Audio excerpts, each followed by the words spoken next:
గౌరవనీయులు సీనియర్ నాయకులు వెంకటేశ్వర రెడ్డి గారు, గౌరవనీయులు పెద్దలు అమరేందర్ గౌడ్ గారు, మరి అదేవిధంగా మా గాదె నరేందర్ రెడ్డి గారు,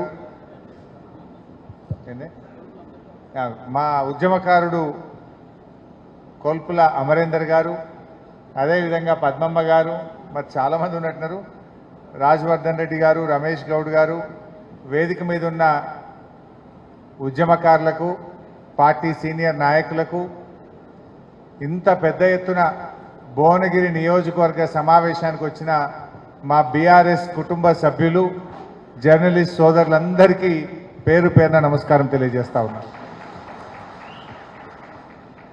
నిజంగా మీ అందరిని చూస్తూ ఉంటే ఒక నియోజకవర్గంలో ఓడిపోయిన తర్వాత 2 నెలలు నిండక ముందే మీటింగ్ పెడితే దాదాపు 4 గంటల నుంచి మీరు నిలబడే ఉన్నారు కుర్చీలు జాలకపోతే.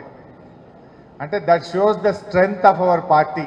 మనం ఎంత బలంగా ఉన్నాం, మా కార్యకర్తలు ఎంత పట్టుదలగా ఉన్నారని చెప్పి చూపుతాం. ఇన్ని వేల మంది మీరు ఇంత పెద్ద ఎత్తున వచ్చిందంటే మీ పట్టుదల కనబడతా ఉంది. సరే, దురదృష్టం భువనగిరి ఓటమి కానీ మన బీఆర్ఎస్ పార్టీ ఓటమి కానీ జరిగింది. దాని గురించి మనం బాధపడి మాట్లాడుకున్న దానికంటే భవిష్యత్తు కోసం ఆలోచించాల్సినటువంటి అవసరం ఉంది. నిజానికి ఓటమి అనేది శాశ్వతం కాదు, ఓటమి గెలుపుకు నాంది. ఇది ఒక స్పీడ్ బ్రేకర్ లాంటిది. బండి జర స్లో అయితే స్పీడ్ బ్రేకర్ వస్తే దాటంగానే పికప్ అందుకుంటుందా లేదా? తప్పకుండా మనమే అందుకుంటాం. ఇప్పటికే ఇలా కాంగ్రెస్ పార్టీ నాయకులు వాళ్ళ మాటల్ని ప్రజలు గమనిస్తూ ఉన్నారు. ఆనాడు ప్రచారంలో అబద్ధాలు, నేడు పాలనలో అసహనం కనబడతా ఉంది. ఏమైంది? మొన్న మా సందీప్ రెడ్డి గారు ఏమడిగినరు? రైతు బంధు ఇంకా పడలేదు, నాట్లు అయిపోయినాయి, ఎరువు బస్తాలకు కూడా డబ్బులు అందే పరిస్థితి లేదు, గా రైతు బంధు ఎప్పుడు ఇస్తారు అని జడ్పీ చైర్మన్గా సందీప్ రెడ్డి గారు ఒక బాధ్యతాయుతమైన పదవిలో ఉండి అడిగినాడు. ఆయన ఏం మాట్లాడిండు? ఇవాళ ఆయన మాటలు ఎవరన్నా హర్షిస్తారా? పోలీసులను పెట్టి సందీప్ రెడ్డి గారిని పంపించాల్సిన పరిస్థితి. అంటే అహంకారం, అధికారం ఉందనేటువంటి అహంకారం వాళ్ళలో కనబడతా ఉంది. ఏం మాట్లాడతాడు వెంకటరెడ్డి గారు? BRS party 39 ముక్కలైందంటాడు. రైతు బంధు అడిగినోడిని చెప్పుతో కొట్టమంటాడు. రైతు బంధు ఎప్పుడు వేస్తారంట సందీప్ రెడ్డి గారిని జడ్పీ చైర్మన్ అని కూడా చూడకుండా పోలీసులను పెట్టి బయటకు పంపించే ప్రయత్నం చేస్తాడు. అంటే అహంకారం కనబడతా ఉంది. ఈ అహంకారాన్ని ప్రజలు ఎప్పుడు కూడా సహించారు. తప్పకుండా ప్రజలు వారికి తగిన గుణపాఠం చెప్తారు. నిజంగా అసలు వెంకటరెడ్డి గారికి ఇవాళ ఈ జిల్లా మీద ప్రేమ ఉంటే ఆయన కేఆర్ఎంబికి ఇవాళ ప్రాజెక్టులు అప్పగించిన దాని మీద స్పందించాలి. ఇవాళ ఏమైంది? ప్రాజెక్టులన్నీ కూడా కేఆర్ఎంబికి అప్పచెప్తే ఏమవుతుంది? రేపు నల్లగొండ జిల్లాకు త్రాగునీరు రాదు, నల్లగొండ జిల్లాకు సాగునీరు రానటువంటి పరిస్థితి వస్తుంది. నీ ప్రాజెక్టే నీ చేతిలో లేకుండా పోతే, రేపు శ్రీశైలంలో జల విద్యుత్ ఉత్పత్తి జరగకపోతే సాగర్కు నీళ్ళు వస్తాయా? సాగర్కు నీళ్లు రాకపోతే నీ ఏఎంఆర్పి ప్రాజెక్ట్ నడుస్తుందా? నీ సాగర్ ఎడమ కాలువకు నీళ్ళు వస్తాయా? రేపు మనకు తాగునీరు దొరుకుతుందా? అసలు దాని మీద స్పందిస్తలేరు. 2021లో నిర్ణయం తీసుకున్న బీఆర్ఎస్ ప్రభుత్వం నాడు కేఆర్ఎంబికి ప్రాజెక్టులు అప్పచెప్పలేదు.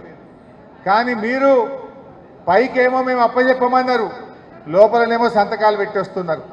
ఇవాళ నిన్న కేఆర్ఎంబికి ప్రాజెక్టులు అప్పచెప్పిందంటే ఇది నల్లగొండ జిల్లా ప్రజలకు తీరని ద్రోహం జరుగుతూ ఉంది. ఈరోజు ఆనాడు వెంకటరెడ్డి గారు మంత్రిగా ఉన్నప్పుడు నల్లగొండను ముంచిండ్రు, పులిచింతల గట్టి ఆంధ్రాకు నీళ్ళు ఇచ్చే పని చేసిండ్రు. ఇవాళ మీరు జిల్లాలో 2 మంత్రులున్నా మళ్ళీ ఇవాళ ప్రాజెక్టులు కేఆర్ఎంబికి అప్పచెప్తే ఈ జిల్లా ప్రజలకు తీవ్రమైనటువంటి నష్టం జరిగేటువంటి పరిస్థితి ఉన్నది. దాని మీద స్పందించండి, ప్రజల ప్రయోజనాలు కాపాడండి. అధికారం ఉంది కదా అని ఇవాళ పోలీసులను వాడుకొని మా కార్యకర్తల మీద కేసులు పెట్టడమో, మా ప్రజాప్రతినిధులను బెదిరించడమో, మా పార్టీ నాయకులను నీ పార్టీలో చేర్చుకోవడం గొప్పతనం కాదు. ప్రజలు అన్ని విషయాలు కూడా గమనిస్తుంటారు. నాడు అన్ని అబద్ధాలే కదా. ఎలా మీరు కనీసం ప్రభుత్వంలోకి వచ్చినారు, ప్రచారంలో అంటే అబద్ధాలు మాట్లాడితే మాట్లాడిందేమో గెలవాలని, కనీసం పాలనలోనైనా నిజాయితీ చూపించండి, నిజాయితీగా పరిపాలన చేయండి, ప్రజలకు ఇచ్చిన హామీలు అమలు చేయండి, లేదంటే ప్రజలే మీకు తగిన గుణపాఠం చెప్తారని చెప్పి నేను మనవి చేస్తా ఉన్నాను. ఆ రోజు ఏం మాట్లాడినారు? బీజేపీ బీఆర్ఎస్ ఒకటే అని మాట్లాడినారు. వాస్తవానికి బీజేపీని ఓడగొట్టింది ఎవరు? బండి సంజయ్ని ఓడగొట్టింది ఇలా బీఆర్ఎస్ పార్టీ, అరవింద్ని ఓడగొట్టింది బీఆర్ఎస్ పార్టీ, బాబురావును ఓడగొట్టింది బీఆర్ఎస్ పార్టీ, ఈటల రాజేందర్ను ఓడగొట్టింది బీఆర్ఎస్ పార్టీ, రఘునందన్ రావును ఓడగొట్టింది బీఆర్ఎస్ పార్టీ. బీఆర్ఎస్ నిలువరించే శక్తి ఇవాళ బీజేపీని నిలువరించే శక్తి ఇవాళ బీఆర్ఎస్ పార్టీకి మాత్రమే ఉంటుంది. ఇవాళ మనం ఇవాళ బీజేపీని ఓడగొట్టగలిగినాం. కానీ కాంగ్రెస్ వాళ్ళు ఒక దుష్ప్రచారం చేసింది, బీజేపీ బీఆర్ఎస్ ఒకటని. మీరు ఎక్కడైనా ఓడగొట్టిందా? ఇవాళ మీరు ఒకటైంది. అదానిని 10 ఏళ్లలో ఈ రాష్ట్రంలో అడుగు పెట్టకుండా కేసీఆర్ నిలువరిస్తే మీరు 2 నెలలు కాకముందే అదానిని అలమించుకుంటుని ఈ రాష్ట్రంలో పెట్టుబడులు పెట్టిస్తా ఉన్నారు. ఒకవైపు మీ నాయకుడు రాహుల్ గాంధీ అదాని ప్రధాని ఇద్దరు ఒకటే అంటాడు, అదాని దగ్గరనే ఈ బీజేపీ యొక్క నల్లధనం ఉందంటాడు. మీరు పోయి అదే అదానితో ఇవాళ అగ్రిమెంట్లు చేసుకొని అలాయి బలాయి చేసుకుంటున్నారు. మరి ఇవాళ ఎవరు ఒకటైతున్నారు? ఆనాడు గవర్నర్ గారు మనం ఇద్దరు ఎమ్మెల్సీలను ఆ రోజు మనం నామినేట్ చేస్తే దాసోజు శ్రవణ్ గారిని, సత్యనారాయణ గారిని ఆ రోజు గవర్నర్ గారేమో ఆమోదించకుండా ఆపుతారు. కానీ అదే గవర్నర్ గారు ఈరోజు 2 ఎమ్మెల్సీలు కాంగ్రెస్ ప్రభుత్వం ఇట్లా పంపుతుందో లేదో తెల్లారి వరకే ఆమోదం తెలుపుతున్నారు. ఇప్పుడు ఎవరు ఒకటైందో ఇవాళ ప్రజలకు అర్థమైతలేదా? అంటే అన్ని అబద్ధాలు, ఒక గోబల్స్ ప్రచారం. అప్పుల విషయంలో గోబల్స్ ప్రచారం, కాళేశ్వరం విషయంలో గోబల్స్ ప్రచారం. ఇవాళ అప్పుల విషయంలో ఏం చెప్పిండ్రు? యాక్చువల్గా రాష్ట్ర ప్రభుత్వానికి ఉన్న అప్పు 3,87,000 కోట్లు. అది కూడా మార్చి 31వ తారీఖు వరకు కలిపి చెప్పిండ్రు. కానీ దాన్ని 7 లక్షల కోట్లుగా ఒక గోబల్స్ ప్రచారం చేసే ప్రయత్నం. వీళ్ళు వచ్చి 2 నెలలు కాలే ఇప్పటికే 15,000 కోట్ల రూపాయల అప్పులు తీసుకొచ్చింది. అంటే ఈ రకంగా ఒక గోబల్స్ ప్రచారం చేసింది. కానీ మనం కూడా కార్యకర్తలుగా నేను మీ అందరినీ కోరేది ఒక్కటే, జరిగింది జాగ్రత్తగా మన అందరం కలిసి పనిచేద్దాం. భవిష్యత్తు 100% మనకే ఉంటుంది. ఇవాళ వాళ్ళ ఎన్నికల మేనిఫెస్టో ఏ ఒక్కటైనా అమలవుతుందా? మొన్న నేను అడిగిన నర్సింగ్ కాలేజీలో ఆ ఉద్యోగాలు ఏదో నర్సింగ్లకు స్టాఫ్ నర్స్ ఉద్యోగాలు ఇస్తే ఆ నర్సింగ్ ఆఫీసర్ ఉద్యోగాలు ఇచ్చి ఆ రోజు మా ప్రభుత్వమే ప్రారంభం చేసింది. ఎగ్జామ్ మేమే పెట్టినాము, రిజల్ట్ మేమే ఇచ్చినాము, సర్టిఫికేట్ వెరిఫికేషన్ కూడా మేమే చేసినాము. మీరు కేవలం ఆర్డర్ కాపీ మాత్రమే మీరు ఇచ్చిండ్రు, సంతోషం. మరి మీరు గ్రూప్ 1 ఉద్యోగాల నోటిఫికేషన్ను ఫిబ్రవరి 1వ తారీఖు ఇస్తామని చెప్పి ఎన్నికల ముందు చెప్పినారు. అన్ని పత్రికల్లో ఫ్రంట్ పేజీలో ఫుల్ పేజ్ యాడ్లు ఇచ్చారు. మరి ఆ ఫిబ్రవరి 1 నాడు గ్రూప్ 1 నోటిఫికేషన్ ఇవ్వండి అని చెప్పి నేను అడిగిన. దాని మీద చెప్పకుండా మళ్ళీ ఏదో మేము కుళ్ళుకుంటున్నామని ఒక గోబల్స్ ప్రచారం. అరే చేసింది చెప్పినాం, నువ్వు ఇచ్చిన మాటని గుర్తు చేసి ఆ నోటిఫికేషన్ ఎప్పుడు ఇస్తావు అని అడిగితే దాని మీద వాళ్ళకి సమాధానం లేదు. ఇలా ఎన్ని అబద్ధాలు ఆడినరో మనందరికీ కూడా తెలుసు. అరే మేము వస్తున్నాం రాగానే మొదటి సంతకమే 2 లక్షల రుణమాఫీ అన్నారు. డిసెంబర్ 9వ తారీఖు నాడు 2 లక్షల రుణమాఫీ చేస్తామన్నారు. ఏమైంది రుణమాఫీ అంటే ముఖం చాటేస్తున్నారు. మేము రాగానే 4,000 పెన్షన్ ఇస్తామన్నారు. మరి ఎందుకు ఇస్తలేరు పెన్షన్? పెన్షన్కు దరఖాస్తు కావాలనా? ఈ రాష్ట్రంలో 44 లక్షల పెన్షన్దారులు ఉన్నారు. 2,000 ఇచ్చే బదులు 4,000 ఇవ్వచ్చు కదా. జోకేందంటే పోయిన నెల పెన్షన్, జనవరి నెల పెన్షన్ ఇవి నిన్న పడుతుంది, ఫిబ్రవరిలో ఇస్తున్నారు. 4,000 మాట దేవుడెరికి కానీ ఆ ఇచ్చే 2,000 టైం మీద ఇస్తలేదు.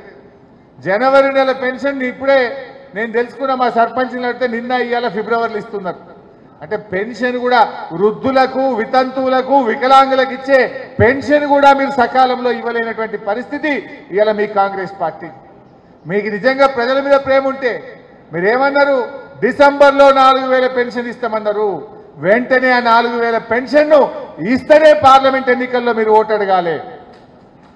దయచేసి కార్యకర్తలు పెన్షన్దారుల దగ్గర పోయి మనం చెప్పాలి.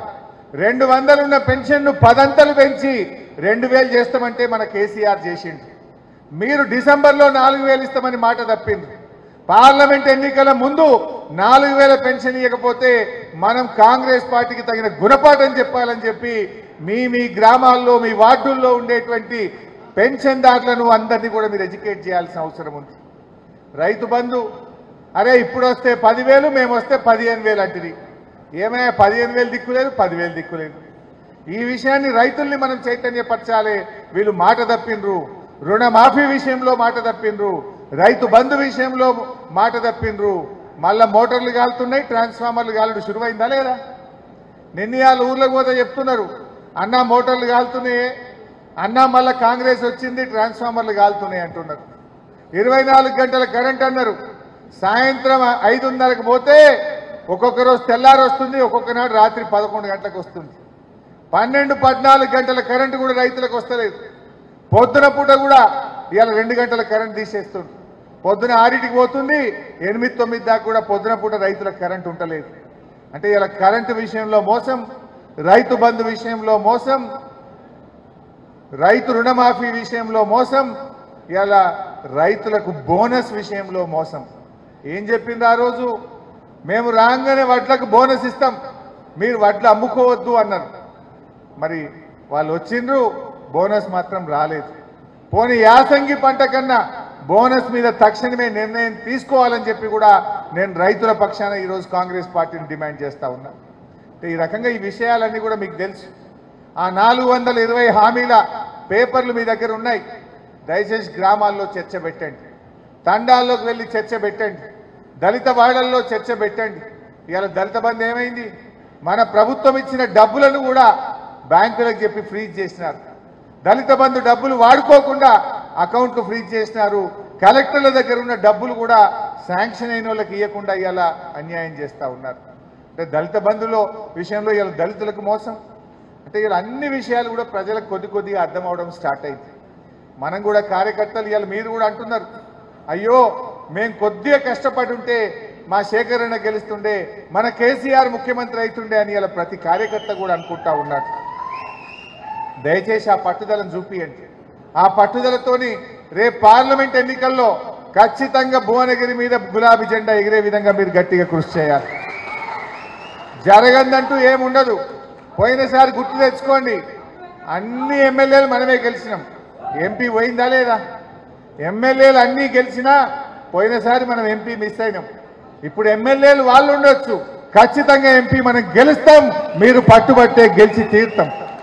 దానికి మీరు గట్టిగా ప్రయత్నం చేయండి. ఇలా బీజేపీ వాళ్ళు కూడా వాళ్ళు ఇలా అక్షింతలు ఇవ్వచ్చు. తప్పకుండా మనం కూడా రామభక్తులమే, మనం కాదా ఏమి? దేవుణ్ణి తప్పకుండా మనందరం కూడా మొక్తాం. కానీ ఈ రాష్ట్రానికి ఏమి ఇచ్చిందో చెప్పాలి. ఈ రాష్ట్రానికి వాళ్ళు ఇచ్చిన హామీలు ఏందో చెప్పాలి. వాళ్ళు చేసింది ఏమన్నా ఉన్నదంటే 7 మండలాలు గుంజుకున్నారు, లోయర్ సీలేరు పవర్ ప్రాజెక్ట్ గుంజుకున్నారు.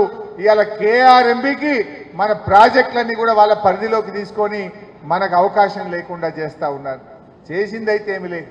అందువల్ల ఈ తెలంగాణకు శ్రీరామ రక్ష మన బీఆర్ఎస్ పార్టీ. గల్లీలో ఏ గవర్నమెంట్ ఉన్నా, ఢిల్లీలో ఏ గవర్నమెంట్ ఉన్నా బీఆర్ఎస్ ఎంపీలు మాత్రమే తెలంగాణ ప్రయోజనాల కోసం కొట్లాడగలుగుతారు, తెలంగాణ కోసం గొంతు విప్పగలుగుతారు, తెలంగాణ కోసం పోరాటం చేయగలుగుతారు. కాంగ్రెస్ బీజేపీలై వాళ్ళకు పార్టీల కోసం మాట్లాడతారు. వాళ్ళు దేశంలో ఒకరైతారు, కానీ మన ఎంపీలు అచ్చంగా తెలంగాణ కోసం నిలబడతారు, తెలంగాణ హక్కుల కోసమే పోరాడతారు. ఇవాళ మన ఎంపీ నామా నాగేశ్వరరావు గారు, కేశవరావు గారు ఇవాళ ఢిల్లీలో పార్లమెంట్లో అడిగినారు. అదేవిధంగా కేంద్ర మంత్రిని కలిసి కేఆర్ఎంబీకి ఎట్లా ప్రాజెక్టులు తీసుకుంటారు, దాన్ని తీసుకునే ముందు మా నీటి వాటా తేల్చండి, మా హక్కులు తేల్చండి అని చెప్పి ఇలా గట్టిగా మన ఎంపీలు ఢిల్లీలో అడిగినారు. అదే కాంగ్రెస్ వాళ్ళు అడుగుతారా? వాళ్ళతో అవుతుందా? దయచేసి మీరు ఆలోచన చేయాలి. నేను ఇంకెక్కువ విషయాల్లోకి పోను, కానీ రేపు రాబోయే రోజుల్లో రేపు స్థానిక సంస్థల ఎలక్షన్లు వస్తాయి. సర్పంచ్ కానీ, ఎంపీటీసీ కానీ, కౌన్సిలర్ ఎలక్షన్లు వస్తాయి. అప్పుడు కూడా తప్పకుండా పార్టీ మీ వెన్నంటి ఉంటుంది. మిమ్మల్ని గెలిపించుకోవడానికి అన్ని రకాల సహాయ సహకారాలు కూడా అందజేస్తామని మనం చేస్తూ ఉన్నాం. నిజానికి మీ వరకు పెద్ద కష్టం కాదు. కర్ణాటకలో నేను ఎవరో వస్తే నేను మాట్లాడినా. కర్ణాటకలో కాంగ్రెస్ పార్టీ పాస్ అయిపోయింది. అక్కడ ఆడ 8 నెలలు అయింది కాంగ్రెస్ గవర్నమెంట్ వచ్చి, గ్యారంటీలు అమలు కాలే. ఇలా 28 ఎంపీల్లో కాంగ్రెస్ ఎన్ని గెలుస్తుందంటే 4-5 గెలిస్తే ఎక్కువ అంటున్నారు కర్ణాటకలో. ఎందుకు? 8 నెలలు అయింది, జనానికి కాంగ్రెస్ నిజస్వరూపం బయటపడ్డది. మన దగ్గర కూడా 2 నెలలు అయింది. ఇంకొక 6 నెలలు అయినా ఇంకా గిట్ట పార్లమెంట్ ఎలక్షన్ వస్తేనా మజా ఉంటుండే. కానీ మీ ఎన్నికల వరకు మాత్రం 6 నెలలు అవుతుంది. ఎట్లా మీరు ఎంపీటీసీ కౌన్సిలర్లు నిలే వరకు కాంగ్రెస్ వాళ్ళు ఊళ్ళలో తిరుగుడే కష్టమవుతుంది. వాళ్ళ హామీలు నిలబెట్టుకోకలేరు. వాళ్ళు ఆ హామీలు అమలు కాకపోతే తప్పకుండా ప్రజలు మిమ్మల్ని అందరినీ గుర్తుపట్టి పిలిచి బీఆర్ఎస్ పార్టీ నాయకులను గెలిపించుకునేటువంటి పరిస్థితి ఉంటుంది. భవిష్యత్తు మనకే ఉంటుంది. అందువల్ల మనము ధైర్యంగా ఉందాం.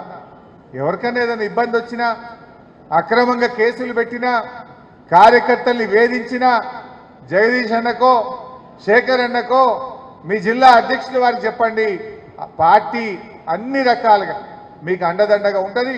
అవసరమైతే మేమే అందరం మీ దగ్గరికి వచ్చైనా మిమ్మల్ని కాపాడుకుంటాం, మీకు రక్షణగా నిలబడతాం. భయపడాల్సిన అవసరం లేదు.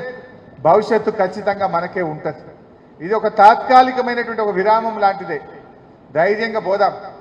మనం అధికార పక్షమైన ప్రతిపక్షమైన మనం ప్రజల పక్షాన్నే ఉందాం. అధికారంలో ఉంటే ఆ రోజు ప్రజలకు ఏం కావాలో చేసినాం. ఇవాళ ప్రతిపక్షంలో ఉంటే ప్రజలకు పక్షాన కాంగ్రెస్ ఇచ్చిన హామీలు అమలు చేసే విధంగా అటు అసెంబ్లీలో కొట్లాడదాం, ఇటు ప్రజాక్షేత్రంలో కూడా పోరాటం చేద్దాం. ఎప్పుడైనా మనం ప్రజల్ని వదిలిపెట్టేది లేదు. తెలంగాణ హక్కుల కోసం, తెలంగాణ ప్రయోజనాల కోసం, తెలంగాణ ప్రజల కోసం నిరంతరం మన పోరాటం మాత్రం కొనసాగాల్సిందే. మన పార్టీయే తెలంగాణ ప్రజల కోసం, ఈ రాష్ట్ర బాగోగుల కోసం పుట్టినటువంటి పార్టీ. అందువల్ల అధికార పక్షమైన ప్రతిపక్షమైన మన బాధ్యత మాత్రం ప్రజల పక్షమే. ప్రజల పక్షాన్నే పోరాటం చేద్దాం, కలిసి ముందుకు పోదాం. పార్టీ ఇచ్చే కార్యక్రమాలను జాగ్రత్తగా మీరు ఎప్పటికప్పుడు కూడా ముందుకు తీసుకొని పోవాలని ప్రజల్లో చర్చ పెట్టండి. పెద్ద పెద్ద మీటింగ్లు అవసరం లేదు. ఇలా కాంగ్రెస్ వ్యవహార శైలి కానీ, మాట తప్పిన తీరును కానీ వాళ్ళ మేనిఫెస్టోలో చెప్పి అమలు చేయకపోయేదాన్ని ఎక్కడికక్కడ గ్రామాల్లో చర్చ పెట్టండి. కరెంటు విషయంలో ఏమైతుంది, నీళ్ల విషయంలో ఏమైతుంది, అన్ని విషయాలను కూడా ప్రజల్లో మీ రచ్చబండ దగ్గర చర్చ పెట్టండి. రైతాంగానికి అర్థమయ్యేటట్టుగా వివరించి చెప్తూ ముందుకు పోదామని చెప్పి మీ అందరినీ కోరుకుంటూ, 3 అయినా కదలకుండా ఇంత గొప్పగా ఈ సమావేశాన్ని విజయవంతం చేసిన కార్యకర్తలకు, నాయకులకు, ప్రజాప్రతినిధులకు హృదయపూర్వకంగా నమస్కారం తెలియజేస్తూ జై తెలంగాణ.